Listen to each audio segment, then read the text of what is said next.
if we're going to wait around for, this Congress here to do things, we're going to, forget it. Just go right to the states, and each state now, you see different states passing that kind of legislation.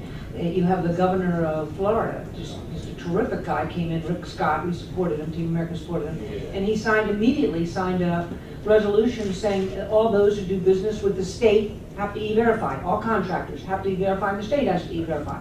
So immediately, now he's got to take it to the next step and see if he can get it passed through legislation for all employees. But in Arizona, all employers have to e-verify or they'll lose their license. So that's what we need, is at the state level, and it can be done. Even if it starts at the community level, the county levels, it's got to be done. Thank you. I have a question. I'm from the Northeast, and a lot of the communities up there are majority white, super majority white in states like New Hampshire and Vermont, Maine. Yet they're the biggest supporters of coronavirus amnesty for illegal aliens. In other places like Washington State, it's the same exact thing. How do you reach out to majority Caucasians who, for some reason, do not support amnesty? And how do you reach out to communities that you would expect to be supporters of your initiatives, and they don't? It's surprising that there is enormous support for our cause in these states. Massachusetts, most liberal state in the union by, well, maybe Vermont is competing with the Rhode Island, but let's say it's up there. And they tried, the legislature was overwhelmingly, this is when Romney was governor, it was like 85% Democrat. There's nothing we could do, and they were passing the DREAM Act. And Romney already admitted, he had stated, I will veto it, but when you got 85% of the legislature Democrat, I don't know what this is going to do, but I will try. And it went on the radio shows, and talk radio, some terrific guys up there brought it up, and spread the word throughout the state, and there was such an outcry by individuals, citizens of Massachusetts, that the Democrats pulled the bill. So that's the DREAM Act, which is, of all the amnesties, probably the most sympathetic. So I disagree with your assumption that we don't have the kind of support we need in all the states. I know that Arizona is obviously on the border, and it's really critical there, but so is California on the border, and we've lost it there. So I think this is an issue that I have found to be people will respond in every single state. Yes, Congressman, more directly to you. A peripheral issue that is along the same lines, but the healthcare lines. I learned about something. I live in a very ridiculous area for liberal politics in the Upper West Side of Manhattan. And I know the Congress has the purse strings over grants and whatnot. Now, the universities get a lot of money for research. Concerning the issue I'm talking about, this is very recently, I found this out within a month. At Columbia University, a friend of mine works with, they do cochlear implants. They were the ones that originated the study, where they started from there. And there's a grant from the government that actually subsidizes them, because most of the people they're giving it to don't have money. What I'm talking about, this happened very recently, there's a list of people that could get this. They gave it, it's like 60 grand, they gave it to an illegal alien, because she was the best match for, they thought she was the most needy for it. So they flew her up from Ecuador, and gave her this. And I'm wondering, is there any pool, if Congress knew about these things going on, can you make restrictions on the money you're giving the universities that they can't use it for this? Because that's important, especially when there was poor American people that needed one of these cochlear implants. When I was in Congress, we had several votes on restricting grants, not on that particular one. And the academic community rose up in arms against it, and even if the Republicans had a majority, they didn't vote for them. I always voted to restrict them. And let me tell you what, if you're going to cut the budget sufficiently to avoid this debt limit increase, you're going to have to cut a whole lot, and a lot of them are going to be screaming in the colleges and universities to get these grants. There's no way we can get on a glide path to not having a huge deficit unless people are made mad, and it is going to take courage in Congress, it's going to take courage in the Senate to send these things to Barack Obama and say, we've got to do this to save America, and that's exactly what we've got to do.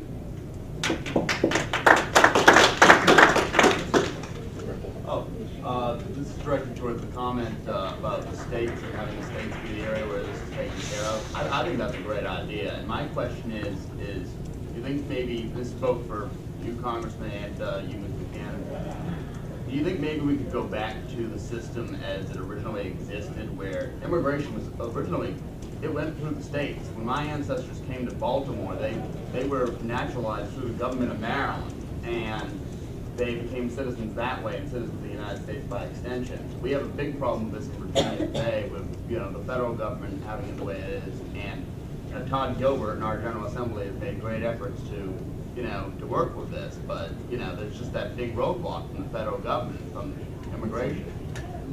Do you think that putting it in the hands of the states, you think that that's I think it's almost a necessity.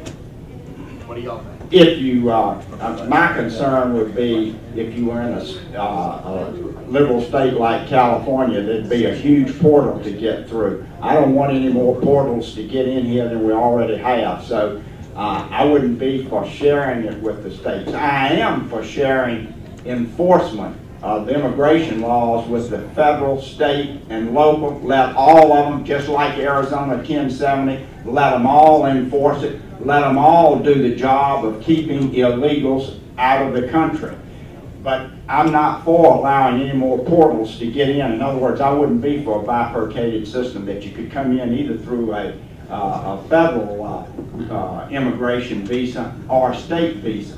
And that's just my view quickly on it. If they all came through Virginia, John, where you're from and where I'm from, it'd be fine with me if that were the only port. Well, as you can see, Congressman Barletta has arrived. Woo!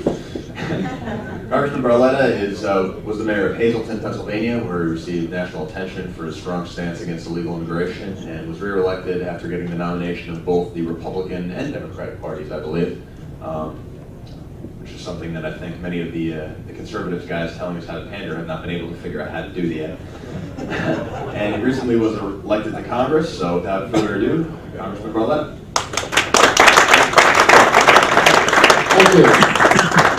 Just a brief background for those who may not know my story. I was elected mayor of Hazleton, a city of about 30,000 people in the year 2000. The city has 2-to-1 Democrats over Republicans, and I was told that I could never be elected mayor as a Republican unless I changed my party, and the party bosses would then would see that I'd get elected, and of course I would not do that. Our city was basically bankrupt when I won, and by the way, I won by a 2-to-1 margin my first term, so the political bosses were wrong. And when I ran for re-election the second time, I won by a 4-to-1 margin. And when I ran for re-election the third time, I won with over 90% of the vote. The former mayor ran against me, a Democrat ran against me, and I decided a week before the election to run a write-in campaign against him, and I beat him by 2-to-1 margin on a write-in as well.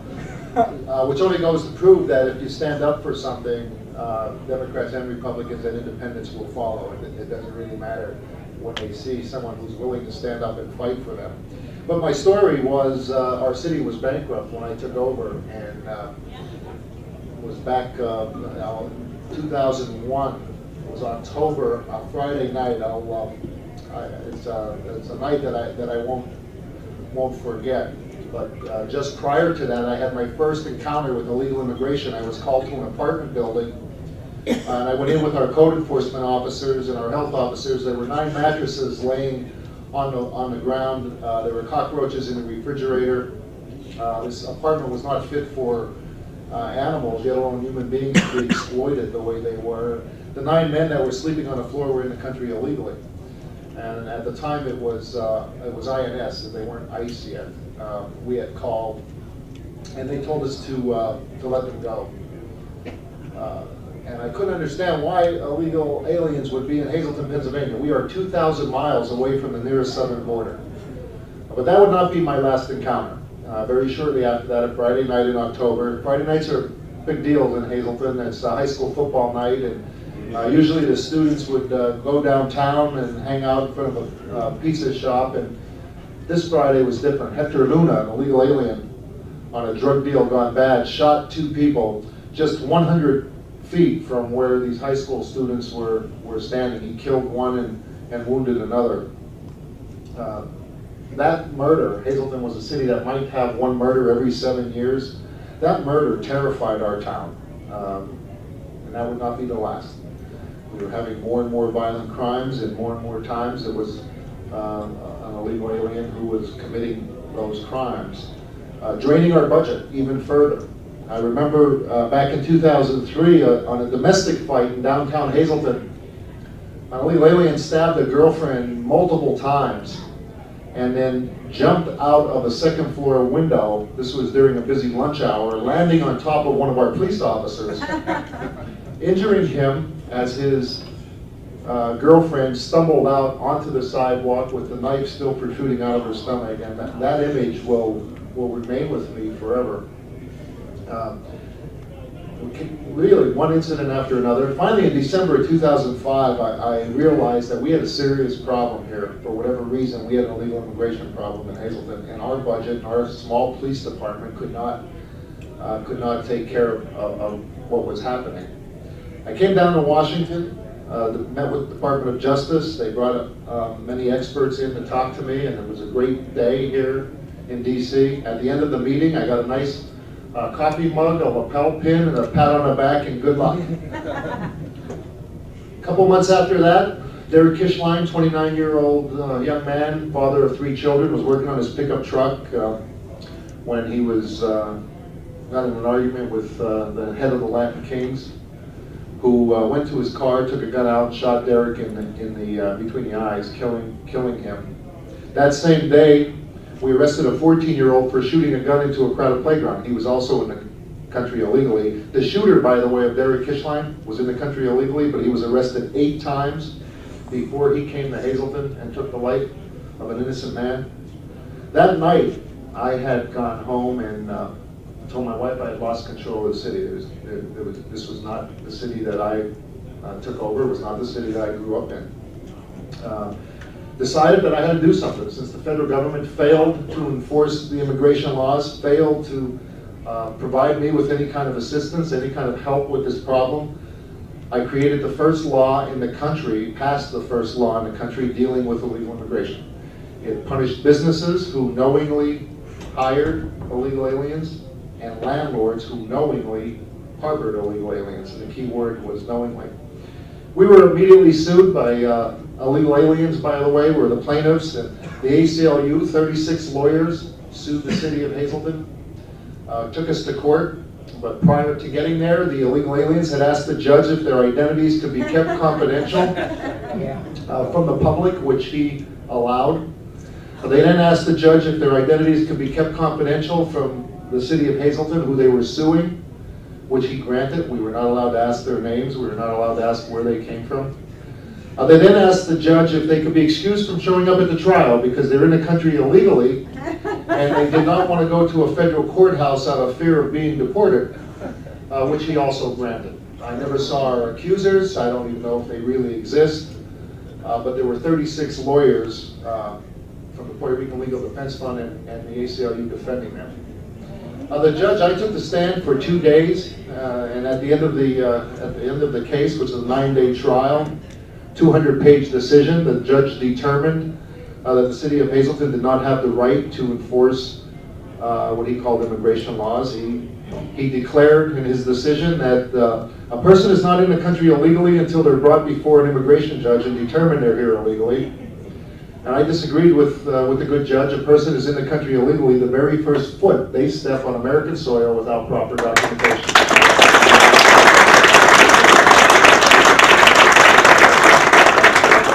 He also wrote in his decision that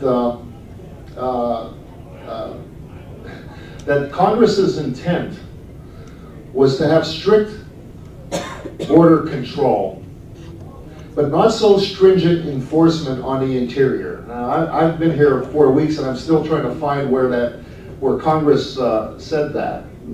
He clearly was interpreting his own law. Basically, if you get by go, you're free here in the United States.